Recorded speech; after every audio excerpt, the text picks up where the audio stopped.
All right, so for today's video, we are going to be taking a look at my HVAC service bag that I have here. Now, this is a Veto Pro Pac bag. I'm not sure on the series of this bag, but I know they've come out with some newer versions of it that include a meter holder on the side. But I have my meter here that is clipped onto the side with a carabiner. This is a Field Piece SC640 meter right there. And then we also have here on the outside, we have a hose adapter for washing off a coil, or washing coils off. Coming to this side of the bag, we do have some different colors of tape. And then we have a Milwaukee light right there. Now you do have a tape measure clip here, and I don't really keep a tape measure clipped onto there. I just don't really carry a tape measure with this bag. So we'll go ahead and get this guy open here on the inside. So here is the majority of the tools that are on the inside of the bag. I have a mastic brush here that I use to knock the dust off and get all the cobwebs out of a furnace. So that's what that is for. And then down in this pocket, I have a 1/4 inch and 5/16 nut driver, the little stubby compact ones from Klein Tools. And then I also have some jumper wires right here for jumping out a board to have a furnace kick into first stage or second stage. So that is what's pretty much carried in that pocket there. I have a M12 Surge impact driver right here. I feel like the M12 line is perfect for doing service work, not really much install work. Perfect for service work, doesn't take up a lot of space, and has all the power you're going to need.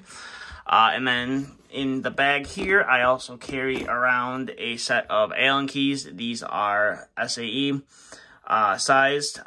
These just come in handy. You never know when you're going to need them and or use them. And then coming to the pockets here, I have a couple pairs of wire strippers. These are Southwire. I believe I've been video these here on the channel before, but I have a larger pair of wire strippers, and I also have a pair of compact wire strippers as well. Both are really good pliers.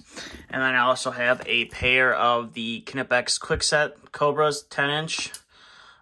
Keep these around because you never know when you're going to tighten something up, and you just never know. So I keep one pair of those, and if I do need a second pair, I have 2 pairs that ride in my install bag. So I can always go out to the van and grab another pair. So that is it for that pocket. Coming to this pocket, pair of diagonal cutters. These are the Klein Journeyman series. I have the diagonal cutters, and I also have a pair of needle nose pliers that fit very well into there. And then coming up to here, I have a pair of channel lock crimpers. And then I have a pair of Klein Lyman pliers up top there. And then I also have a 11-in-1 back here. This is the HVAC 11-in-1, so pretty much all your needs, 1/4 inch, 5/16, 3/8 nut driver around here. Obviously, it's not magnetic. This really does come in handy, especially if you don't want to use a normal screwdriver, or you just want to carry a couple tools around. You carry the 11-in-1 and a pair of pliers with you, and you should be able to get the job done. And then I have some AWEA insulated screwdrivers up here, just a bunch of different sizes. You never know what you're going to walk up onto, what somebody else did, especially if you didn't install it. So that's one of the reasons why I carry some insulated screwdrivers around, just because you never know when it comes to some of the AC disconnects and things like that. Sometimes out here where I am, it's often common that the disconnect is wired directly to the meter box. There's no breaker inside, so there is that. That's why I like to carry these guys around, because you never know. And then down here, I have a Yellow Jackets refrigeration wrench. This is the offset version. Comes in handy not only for opening, and closing the service valves on a AC, but if you need to take some set screws off of, let's say a squirrel cage, which is blower motor, the cage that's in the blower, you can use this guy to take it off. And then also in that pocket, let's see if I can get it out here, I also have a Klein voltage pen guy right here, just to check power, just to make sure that once you've turned something off, that the power is actually off. Can never be too safe, so that guy sits in there, and then this kind of just sits in there as well with that. A couple more insulated screwdrivers right here, and then I have the 6-inch 1/4, 5/16 nut drivers from Klein, And then down there, you can see I have a little tiny thermostat screwdriver. It's a 4-in-1. It has, I believe it's a 00 Phillips and a 1 Phillips, and then the corresponding slotted to go with it. And then up here on the top of the bag, I have my favorite Melco bit.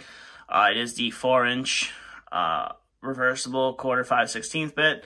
I just love this one. It's not too long, it's not too short, and it's able to get into all of the different places. And then I believe you have a clip here to hang the bag if you needed to. And then I also have my service key that goes on the end of my refrigeration wrench to open and or close the service valves on an AC. So I'll go ahead and put that guy back up there, put that in there. So that's pretty much everything that is in the front of the bag here. Now I can go ahead and turn this bag around. I do have a few things up here in the pouch, couple leads that I don't really use, and a little parts tray, so you can put all your screws in there. So you don't lose them when you're taking a unit apart, so you can make sure you put them all back. And then in the back of the bag here, we'll get this guy open. There's definitely quite a few things in the back of here. So this is a thermometer clamp from, I believe, UEI. So you clamp this on either your liquid or your suction line, and it'll tell you the temperature of the line so that you can make sure that you have the proper subcooling, or if you're an R22, make sure you help you calculate the proper superheat. So I have that in the back of the bag. I also have some emery cloth or some sandpaper just for when I tear apart a furnace and you need to clean the flame sensor. This comes in handy for knocking off all that crap that's on the flame sensor and cleaning it. And then there is some straps and stuff back here as well. I have a pair of fuse pullers.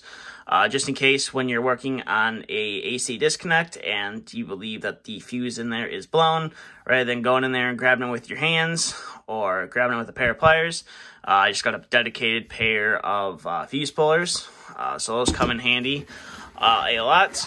And then I have a little parts tray here, have some 3 and some 5 amp fuses, and then I have just a bunch of different terminals. This is kind of assorted fork terminals or spade terminals, and then this is mainly yellow and blue spade terminals. So this is going to be your 14 to 16 gauge and your 12 to 10 gauge terminals, and then I also have some ring terminals right there, which come in handy a lot for grounds, especially if you have some stranded wire, and instead of making a loop with the stranded wire and putting it under the screw, all you can do is just clamp it and put the screw under, put that under the screw, and you have a nice solid ground.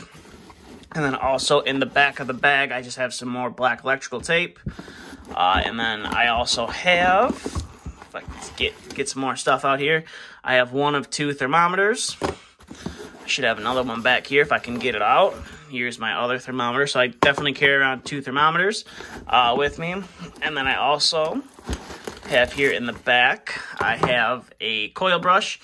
So if the coil is real dirty and, you know, the hose and the soap isn't really getting it all off, you can use a coil brush just to dust the coil off, and it theoretically shouldn't damage the coil. I haven't damaged any coils using it. Now, you don't want to press super hard with it. You just kind of want to use it to brush the material off.